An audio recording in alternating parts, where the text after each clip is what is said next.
اعوذ باللہ من الشیطان اللعین الرجیم بسم اللہ الرحمن الرحیم الحمد للہ رب العالمین وصلی اللہ علی سیدنا محمد وآلہ الطیبین لا سیما علی بقیۃ اللہ فی الارضین ولعن الدائم علی اعدائہم اجمعین اللہم انی اتقرب الیک بذکرک۔ اے خدا، میں تیرے قریب ہو رہا ہوں تیرے ذکر کی وجہ سے۔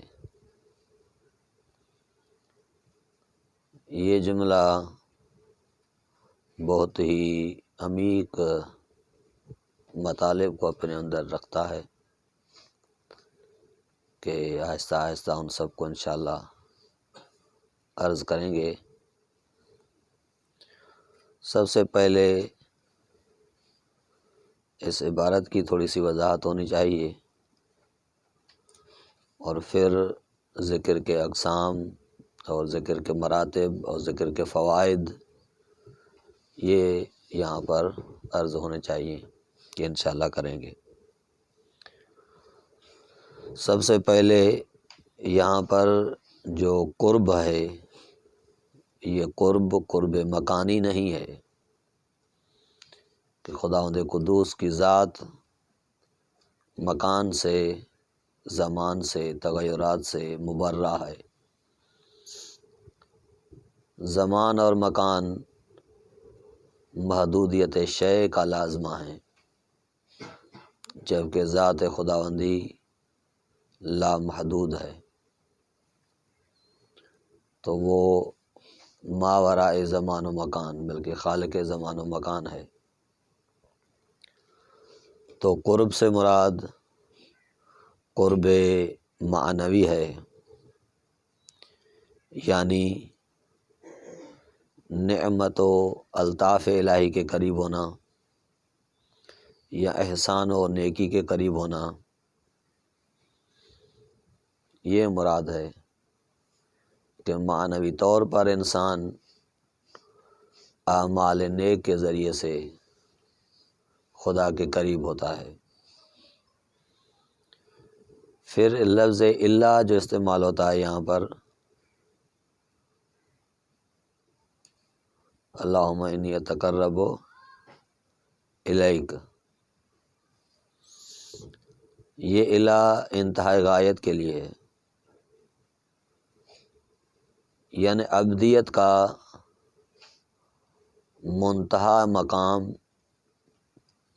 اور آخری مقام قرب خداوندی ہے کہ اس کے ماوراء کوئی غایت نہیں ہے، کوئی ہدف نہیں ہے۔ یہی بشریت کا ہدف ہے، یہی عبدیت کا ہدف ہے کہ وہ تقرب الہی حاصل کر لے، قرب خدائی کو اپنے اندر پیدا کر لے، تو یہ انتہائی غایت کے لیے آتا ہے۔ پھر بے ذکر کا میں جو با ہے، اس با میں دو احتمال ہیں۔ ایک احتمال یہ ہے کہ یہ با استعانت کے لیے ہو، کہ بے استعانت ذکر میں قریب ہوتا ہوں، ذکر کی مدد سے میں قریب ہوتا ہوں۔ دوسرا احتمال یہ ہے کہ یہاں پر با سببیت کے معنی میں ہو، یعنی اے خدا، تیرا ذکر سبب بنتا ہے کہ میں تیرے قریب ہو جاؤں، یعنی میں تیرے قریب ہوتا ہوں ذکر کے سبب سے۔ انیس اللیل میں مرحوم محقق کلباسی دوسرے احتمال کو بہتر قرار دیتے ہیں کہ آگے جو تلہمنی بذکر کا آئے گا تو اس سے موافقت رکھنے والا معنی سببیت کا ہے۔ تو سببیت ایک بہتر معنی ہے اور ایک بہتر احتمال ہے کہ یہاں پر با سببیت ہو۔ اب توجہ فرمائیں کہ اس مورد سے کہ اللہم انی اتقرب الیک بذکرک، داعی شخص، دعا کرنے والا عبد ایک نئے انداز میں داخل ہو رہا ہے۔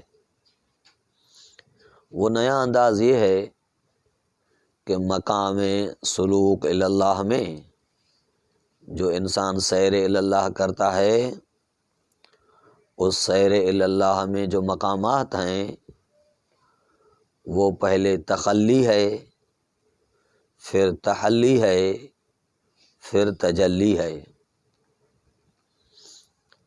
تخلی یعنی اپنے آپ کو ہر شے سے خالی کرنا، پھر تحلی خلی سے لیا گیا لفظ ہے، یعنی اپنے آپ کو زیورات سے آراستہ کرنا، پھر تجلی یعنی لقاء خداوندی میں آنا۔ یہ سیر میں مراتب ہیں، یہ سفر میں مراتب ہیں جو سیر اللہ انسان کرتا ہے، اس میں یہ مراتب آتے ہیں۔ تو سب سے پہلا مرتبہ اپنے آپ کو قدورات، نجاسات، قبائح سے خالی کرنا ہے۔ دیکھیے، انسان اگر نئے کپڑے زیب تن کرنا چاہتا ہو کہ میں نئے کپڑے پہنوں جو کل مثلا سلائے ہیں انہوں نے، تو اس کے لیے سب سے پہلے وہ اپنے بدن کو صاف کرتا ہے۔ مثلا مزدوری سے لوٹنے والا آدمی وہ اسی حال میں نئے کپڑے نہیں پہنتا، زیب تن نہیں کرتا، بلکہ سب سے پہلے تخلی کرتا ہے، یعنی اپنے آپ کو صاف کرتا ہے، تمیز کرتا ہے، اور وہ جو قدورات ہوتی ہیں، وہ جو اس پہ مثلا مٹی کے اثرات ہوتے ہیں، وہ زائل کرتا ہے بدن سے، پھر نئے کپڑے زیب تن کرتا ہے، پہنتا ہے۔ تو اسی طریقے سے اگر انسان کو زیورات اور اچھے لباس پہننا ہے تو اس کے لیے چاہیے کہ وہ سب سے پہلے قدورات کو صاف کرے، نجاسات اور آلودگی کو پاک کرے۔ اسی لیے عبد نے، داعی نے خداوند قدوس سے پہلے دعا مانگی کہ خدایا وہ گناہ معاف کر دیجئے جو نقمت کے باعث بنتے ہیں، وہ گناہ معاف کر دیجئے جو تغیر نعمت کر دیتے ہیں، وہ گناہ معاف کر دیجئے جو دعا کو قبولیت سے روک دیتے ہیں، بند کر دیتے ہیں، وہ گناہ معاف کر دیجئے جو بلا نازل ہونے کا سبب بنتے ہیں، اور ہر گناہ، ہر خطیہ معاف کر دے۔ تو یہ مقام تخلی ہے۔ جب انسان نے مقام تخلی حاصل کر دیا، اپنے آپ کو قدورات اور نجاست اور قبائح سے خالی کر دیا، خدا سے معافی مانگ لی، غفران کر دیا، استغفار کر دیا، تو وہ نئے انداز میں آ رہا ہے، اور وہ ہے حلی، تحلی، کہ اپنے آپ کو قرب الہی سے آراستہ کرے، اپنے اوپر قرب الہی کا زیور اوڑھے، قرب الہی کی چادر پہنے۔ تو اس قرب الہی جو تحلی ہے در واقع، اس معنی کے لیے اس نے پہلے قدورات دور کی ہیں۔ اب دیکھیے، اس تحلی کے لیے خود ذکر ایک بہترین چیز ہے کہ انسان اگر مقام تحلی مانا چاہے تو خود ذکر اس کے لیے بہترین چیز ہے۔ مقام تحلی کے لیے تخلی ضروری ہے، عرض کیا۔ تو دیکھیے، یہ انسان پہلے تخلی کرتا ہے، اور ذکر سے بھی تخلی کرتا ہے، کیونکہ خدا کا جو قرب حاصل ہوتا ہے وہ عرض ہوا کہ قرب مکانی نہیں ہے، قرب معنوی ہے۔ اور خداوند قدوس کے بھی بہت مقامات پر ارشادات ہیں کہ سوال ہوا کہ اے خدا، اگر آپ کو ڈھونڈا جائے، تلاش کیا جائے تو کہاں ملیں گے؟ تو کہا انا عند قلوب المنکسرہ، میں ٹوٹے ہوئے دلوں میں رہتا ہوں۔ یا مثلا حضرت داؤد کو حکم ہوا کہ یا داؤد خللی بیتن، میرے لیے گھر کو صاف کرو، خالی کرو۔ تو داؤد نے سوال کیا کہ خدایا تجھے تو گھر نہیں ہوتا، مکان نہیں ہوتا، کس گھر کو صاف کروں؟ تو کہا کہ اپنے دل کو، جو آپ کے دل میں اور سے محبت اور تعلق ہے اس سے پاک کریں تو میں یہاں رہوں گا۔ یا مثلا بہت سے مقامات پر یہ آیا ہے کہ قلب المؤمن عرش الرحمن، مومن کا دل رحمان کا عرش ہے، عرش خدا کے رہائش گاہ ہے۔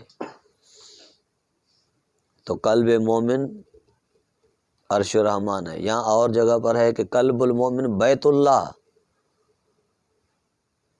قلب مومن خدا کا گھر ہے، اور اس گھر میں غیر اللہ کو نہ بساؤ، رہنے نہ دو۔ تو خداوند قدوس کا مقام، جس مقام پر بندہ اپنے معبود سے قریب ہوتا ہے وہ مقام قلب ہے۔ تو مقام قلب کو گناہوں سے پاک کر دیا جائے، تو اس کے لیے بہترین طریقہ تخلی کے لیے کہ اس مکان کو خالی کر دیا جائے، بہترین طریقہ ذکر خدا ہے، کیونکہ اس پر جو زنگ آ جاتا ہے اس زنگ کے لیے سیکل چاہیے جو اس کو سیکل کرے، صاف کرے۔ تو ہر شے کے لیے ایک شیکل ہوتی ہے، اور قلب کو زنگ سے پاک کرنے والی چیز، سیکل کرنے والی چیز جو ہے وہ ذکر اللہ ہے۔ یہ روایت میں کہ قلب جو زنگ سے پاک ہوتا ہے، تمیز ہوتا ہے، وہ ذکر اللہ ہے۔ یا مثلا الا بذکر اللہ تطمئن القلوب، ذکر سے قلوب مطمئن ہوتے ہیں، اور اطمینان یعنی اور چیزوں سے دور ہونا اور خیالات سے پاک ہونا۔ یا مثلا ایک آیت قرآنی ہے کہ مومن وہ ہے کہ جس کے سامنے اگر آیات کی تلاوت کی جائے تو وجلت قلوبہم، ان کے دل جلا لیتے ہیں، روشنی لیتے ہیں، صفائی لیتے ہیں، زنگ سے پاک ہوتے ہیں۔ تو ذکر اس لیے ہے تاکہ قلب کو زنگ سے پاک کیا جائے، دل کو زنگ سے پاک کیا جائے تاکہ قرب خداوندی حاصل ہو۔ اب سوال یہ ہے کہ یہاں پر جو ذکر لفظ استعمال ہوا ہے اس سے مراد کیا ہے؟ انشاءاللہ آہستہ آہستہ آئیں گے اس میں کہ ذکر سے جب بھی ہم کوئی لفظ سنتے ہیں کہ فلاں ذکر کرنے والا آدمی ہے یا دائم و ذکر ہے، تو ہم سمجھتے ہیں کہ شاید اس کے ہونٹ ہل رہے ہوتے ہیں، لب ہل رہے ہوتے ہیں، اور وہ دائماً کوئی نہ کوئی چیز پڑھ رہا ہوتا ہے۔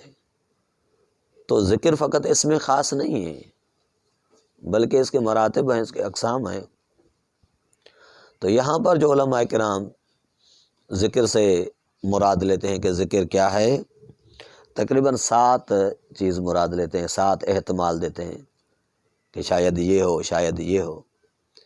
ایک احتمال یہ ہے کہ ذکر سے مراد نماز ہے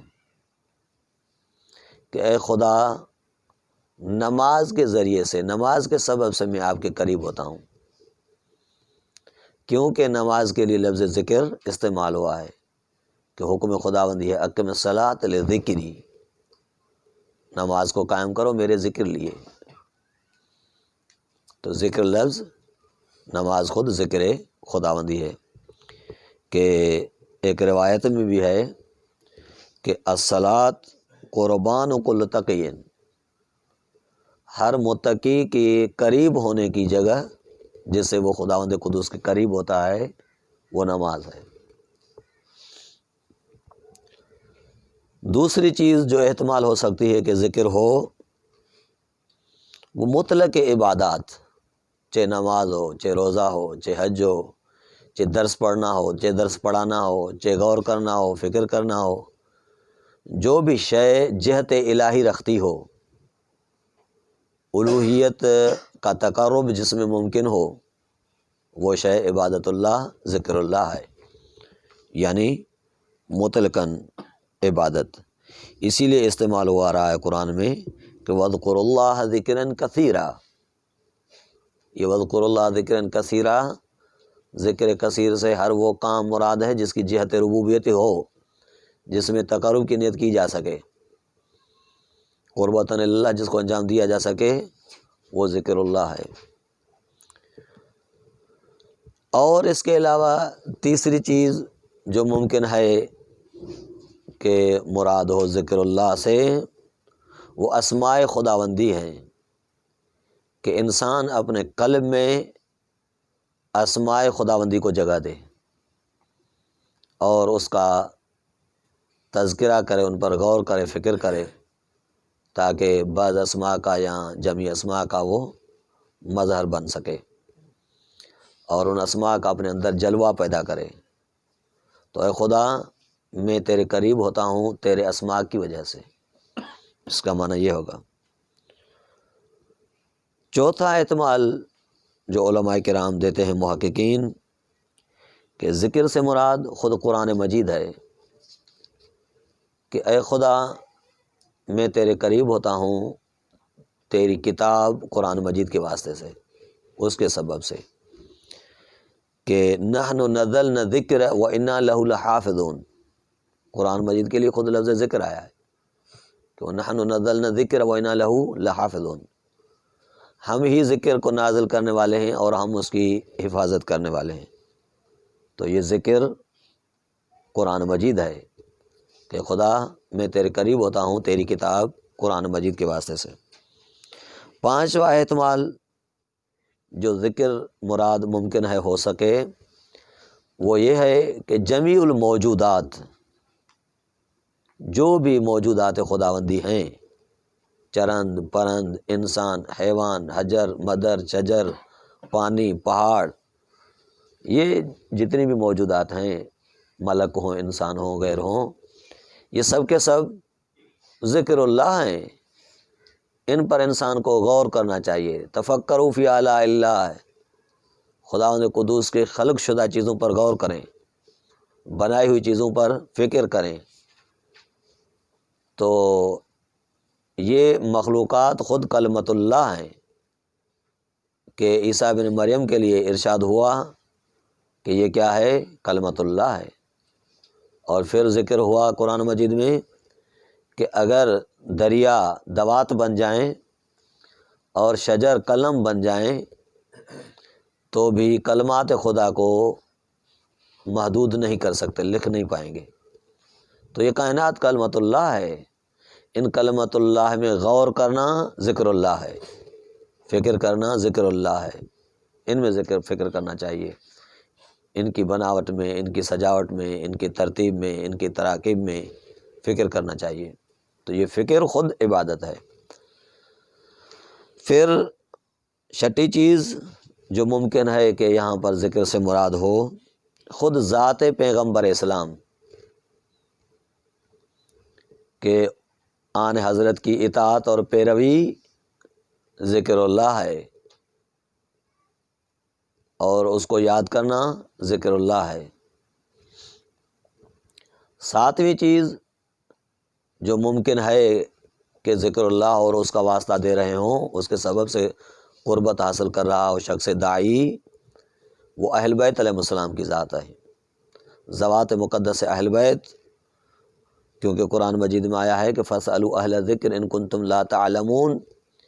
اس کے ذیل میں بہت سی روایات ہیں کہ نحن اہل الذکر، ہماری ذات اہل ذکر ہے، ہم اہل ذکر ہیں۔ تو ان اہل بیت سے مودت، محبت، ان کی اطاعت اور پیروی ذکر اللہ ہے۔ اے خدا، ان حضرات مقدسات کا تجھے واسطہ، یا ان حضرات مقدسات کے واسطے سے میں آپ کے قریب ہو رہا ہوں۔